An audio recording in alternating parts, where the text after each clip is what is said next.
మా సోదరిమణి గారు కవిత గారు తెలంగాణ యావత్ మహిళా లోకం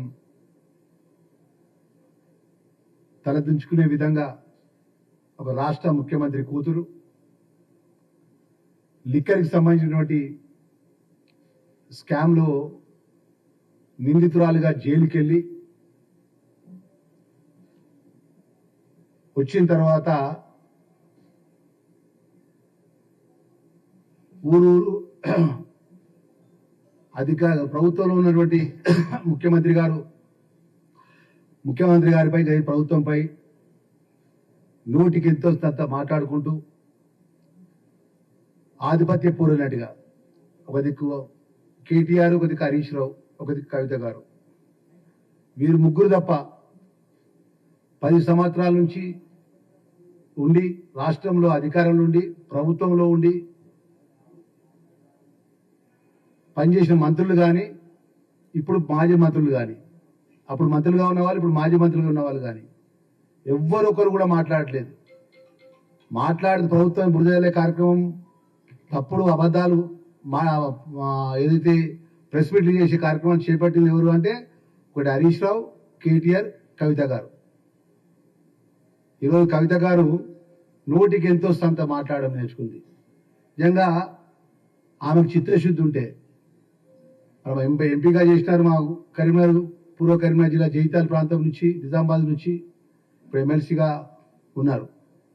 మా ప్రాంతానికి సంబంధించినటువంటి ఏదైతే అంత పెద్ద బస్సు సంఘటన జరిగినటువంటి మన కొండగట్లో కానీ, మా ప్రాంతంలో ఉన్నటువంటి టన్నల్ ప్యాకేజ్ 10లో చనిపోయినప్పుడు కానీ వచ్చి పరామర్శించి వారి కుటుంబాలు ఓదార్పు చేసి, ప్రభుత్వంలో మేమున్నాం, మా బీఆర్ఎస్ టీఆర్ఎస్ ప్రభుత్వం మేము అధికారంలో ఉన్నాం, మా తండ్రి గారు ముఖ్యమంత్రిగా ఉన్నాడు, మీ కుటుంబాలకు అండగా ఉంటాం అని ఓదార్చి ప్రభుత్వ పరంగా వాళ్ళు ఏమైనా ఆదుకుంటే నిజంగా ఇవాళ మీరు ఆ సంఘటనలు జరిగిపోయి ముసలి కన్నీరు కలిస్తే మిమ్మల్ని నమ్మేవారు.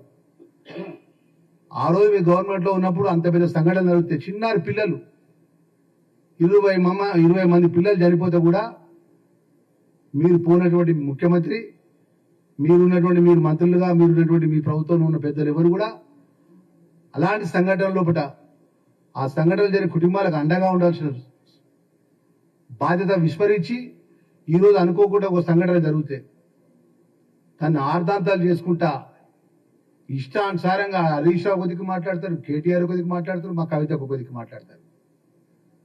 వాళ్ళ అధికారంలో ఉన్నప్పుడు బాధ్యత గల ప్రభుత్వం నడిపించినప్పుడు ప్రజల కష్టాలు వచ్చినప్పుడు అండగా ఉండి, ఈరోజు ప్రతిపక్షంలో పోయిన తర్వాత ప్రభుత్వంలో మేము ఉన్నప్పుడు అనుకోని సంఘటనల విషయం మా మీద మాట్లాడితే మేము ఒప్పుకునేవాళ్ళం.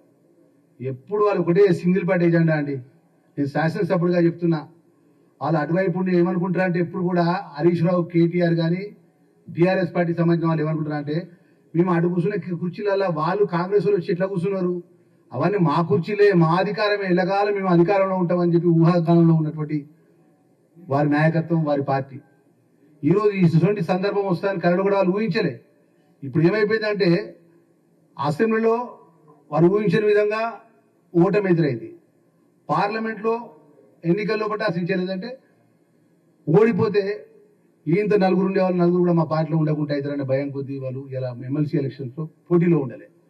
ఇలా అంత పెద్ద సంఘటన విషయంలో బట్ట ఇవాళ గౌరవ మంత్రివర్యులు ఉత్తమ్ కుమార్ రెడ్డి గారు కానీ, జూపల్లి కృష్ణారావు గారు కానీ, బట్టి విక్రమార్క గారు కానీ, యావత్తు మంత్రివర్గం సంబంధించిన ముఖ్య నాయకులు పెద్దలంతా అక్కడ 24/7 అక్కడ జరిగినటువంటి రిస్క్కి సంబంధించినటువంటి ఏదైతే బృందాలు వేరే వాళ్ళకి అక్కడ ఉన్నటువంటి ప్రభుత్వ పరంగా అన్ని విధాల కేంద్రంతో మాట్లాడి, కేంద్రం ఉన్నటువంటి నిపుణులతో మాట్లాడి ఏ విధంగా అక్కడ ఉన్నటువంటి ఆ జరిగిన సంఘటన లోపల ఆ వారిని ఏ విధంగా బయటికి తీసుకెళ్లే విషయం లోపల సుమారు 200 కోట్ల రూపాయల విలువ గల ఒక బోర్ను మొత్తం ముక్కలు చేసి బాడీ తీసుకురావడం జరిగింది. అంటే ఆ విధంగా చిత్తశుద్ధితోనే ప్రభుత్వం మొత్తం కూడా ఆ చనిపోయినటువంటి ఆ దుస్సంఘటనలో చనిపోయినటువంటి శవాలను తీసుకొచ్చే విధంగా ప్రభుత్వంలో ఉన్నటువంటి పెద్దలు అక్కడ అధికారులతో పనిచేసేటువంటి కూర్చుని పనిచేస్తే ఏదన్నా ఒకటి కవిత ఒక రాజకీయం మాట్లాడతారు, హరీష్ రావు గారు ఒక రాజకీయం మాట్లాడతారు, కేటీఆర్ ఒక రాజకీయం మాట్లాడతారు తప్ప ప్రజలకు మేలు జరిగే విషయం లోపల సూచన కానీ అభిప్రాయం కానీ ఇక్కడ కూడా చెప్పినట్టు సందర్భం కూడా లేదు. ఎప్పుడు కూడా రాష్ట్ర ముఖ్యమంత్రి వారి రేవంత్ రెడ్డి గారిని ఈ విధంగా అన్పాపులర్ చేయాలి, వ్యక్తిగతంగా దూషణ చేయాలి, ఎక్కడ ఆయన తక్కువ చేయాలనే ఆలోచన తప్ప ఒక ప్రధాన ప్రతిపక్ష పార్టీగా ఇలా ఒక సంఘటన జరిగినప్పుడు ప్రధాన ప్రతిపక్ష పార్టీ ఏం చేయాలండి? అక్కడికి ఉన్నటువంటి సంఘటనకు సంబంధించినటువంటి ప్రధాన ప్రతిపక్ష నాయకుడు అక్కడ పోవాల్సిన బాధ్యత ఆయనకు ఉంటుంది. అది మర్చిపోయి వాళ్ళ కింద ఉన్నటువంటి వాళ్ళ నాయకులను పంపించి నోటికి హిందుస్థాన్తో మాట్లాడు. ఆ రోజు మీ అందరికీ తెలుసు, కాళేశ్వరం ప్రాజెక్టు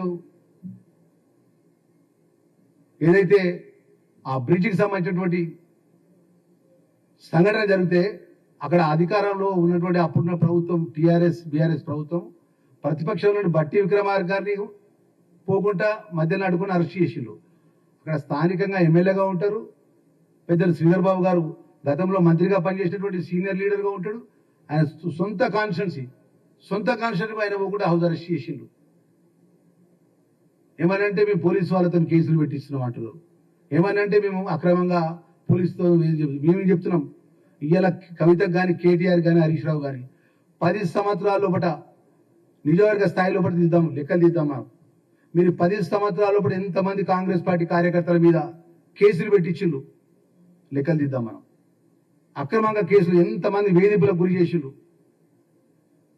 ప్రతి పోలీస్ స్టేషన్ వారిగా ధర్మపురి నియోజకవర్గానికి సంబంధించిన విషయానికి వస్తే మా నియోజకవర్గానికి సంబంధించిన వాళ్ళు వాళ్ళ పార్టీకి రాకపోతే అప్పుడు మంత్రిగా పనిచేసిన వాళ్ళు టీఆర్ఎస్ పార్టీలో ఉన్నవాళ్ళు వాళ్ళ పార్టీకి అనుకూలంగా లేకపోతున్నాం కాంగ్రెస్ పార్టీ కార్యకర్తల మీద ఎంతమంది అక్రమంగా కేసులు పెట్టించిందో మేము దాని టైం వచ్చినప్పుడు ఆధారంతో సహా కాగితాలు మొత్తం ప్రెస్ వాళ్ళ ముందర పెట్టాం. ఇలా మేము ఏ కార్యకర్తలు ఇవ్వాలి మేము ఏదింపు గురి చేసినామని చెప్పుకోవాలని దమ్ము ఉంటే వాళ్ళే ఇష్టానుసారంగా వాళ్ళ యొక్క దురాలోచనతో పెట్టుకొని ప్రభుత్వాన్ని ఏ విధంగా నష్టం చేయాలి, ప్రభుత్వాన్ని ఏ విధంగా ఎక్స్ప్లైట్ చేయాలనే విషయంలో పట్ల ఏదైనా రైతుల గురించి ఆలోచన చేసినారండి? ఎవరైనా నిరుద్యోగ యువకుల గురించి ఆలోచన చేసినారా? మా దళితులకు సంబంధించిన విషయంలో పట్ల దళిత ముఖ్యమంత్రిని చేస్తాను, కానీ దళితులకు సంబంధించిన విషయం పరిస్థితి ఏంటో తెలుసా అండి? ఈరోజు నిన్ననే మేము 10 సంవత్సరాల్లో ఎస్సీ ఎస్టీలకు సంబంధించినటువంటి ఇండస్ట్రీ ప్రభుత్వ పరంగా లోన్లు ఇచ్చిన వారికి 2,000 కోట్ల రూపాయల యొక్క సబ్సిడీ డబ్బులు ఇవ్వకుండా వాళ్ళ విలాసాలకు వాళ్ళకు ఉన్న కమిషన్లకు వచ్చి ప్రాజెక్టులు కట్టినట్టు ప్రభుత్వం ఏదంటే కేసీఆర్ టీఆర్ఎస్ పార్టీ ప్రభుత్వం అండి. 2,000 కోట్ల రూపాయలు 2014 నుంచి 2023 వరకు అండి. ఏదైతే ఈ రాష్ట్రంలో ఉన్నటువంటి నిరుద్యోగ ఎస్సీ ఎస్టీ వ్యాపారాలు చేసుకుంటే ప్రభుత్వ పరంగా లోన్లు తీసుకుంటే లోన్లకు సంబంధించినటువంటి సబ్సిడీ అమౌంట్ ఇవ్వకుండా ప్రభుత్వం నడిపించినటువంటి ప్రభుత్వం ఇవాళ కేసీఆర్ ప్రభుత్వం, కేటీఆర్, హరీష్ రావు అండి. అన్ని విధాలు కూడా అటు నిరుద్యోగ యువకులకు ఎవరికైనా ఉద్యోగాల పరంగా ఎప్పుడైనా మీరు ఒక నోటిఫికేషన్ ఇచ్చిందంటే తెల్లారి వారం రోజులకు 4 రోజులకు దాని మీద ఏదో ఒకటి ఓటు పోవడం, అక్కడ ఆగిపోవడం. అన్ని విధాల అన్ని రంగాల్లో కూడా వైఫల్యం చెంది ప్రజలు మార్పు కోరుకొని ఎట్లయినా ఎట్టి పరిస్థితుల్లో ఈ కేసీఆర్ ఈ టీఆర్ఎస్ పార్టీ ప్రభుత్వం ఎట్టి పరిస్థితుల్లో ఈ రాష్ట్రంలో ఉండద్దని చెప్పి ప్రజలు మార్పుకొని గౌరవ ముఖ్యమంత్రిగా రేవంత్ రెడ్డి గారికి, కాంగ్రెస్ పార్టీ ప్రభుత్వానికి మాలాంటి శాసనసభ్యులుగా ప్రజలు మాకు అవకాశం ఇస్తే 14 నెలల్లో పట్టిన ఏదో ఎత్తిపోతున్నట్టు, ఏదో నష్టం చేసినట్టు మొత్తం రాష్ట్ర ఖజానా ఖాళీ చేసి పోతే 32,000 కోట్ల రూపాయలకు సంబంధించినటువంటి ఏదైతే రైతుల రుణమాఫీ చేయడం జరిగింది, అదేవిధంగా బోనస్ ఇవ్వడం జరిగింది. ఏ రైతు కూడా వడ్లు కష్టపడి పంట పండిస్తే వడ్ల కటింగ్ లేకుండా కొనుగోలు చేయించడం జరిగింది. నిరుద్యోగ 56,000 మంది నిరుద్యోగ ఉద్యోగాలు ఇవ్వడం జరిగింది. రేపు రేషన్ కార్డులు ఇవ్వడం జరుగుతుంది. రాబోయే రోజుల్లో ఇంద్రమ ఇల్లు ఇవ్వడం జరుగుతుంది. మేము చెప్పిన 6 గ్యారంటీ పథకాల్లో దశల వారీగా ప్రభుత్వ ఖజానా బట్టి ప్రభుత్వ ఆర్థిక వ్యవస్థను గడిలో పెట్టుకుంటా ప్రభుత్వాన్ని నడిపిస్తుంటే గౌరవ ముఖ్యమంత్రి గారు, గౌరవ డిప్యూటీ చీఫ్ మినిస్టర్ గారు, గౌరవ మంత్రివర్గులు ప్రభుత్వాన్ని నడిపిస్తుంటే పొద్దున లేస్తే రాత్రి వరకు శాపనార్థాలు పెట్టుకుంటా నోటికి ఎంత వస్తా అంటే తెలంగాణ ఆశా భాషలో కూడా మాట్లాడుకుంటా మేము గొప్పవాళ్ళం అయిపోతాం అనుకుంటున్నాం. కానీ మా మీడియా మిత్రుల ద్వారా మేము ఒక మాట చెప్పదలుచుకున్నాం. రేపు స్థానిక ఎన్నికలు వస్తాయి, వాళ్ళ అడ్రస్ ఏందో ప్రజలు చెప్తారు. స్థానిక ఎన్నికల్లో కూడా వాళ్ళ అడ్రస్ ఏందో ప్రజలు చెప్తారని చెప్తున్నాం మేము.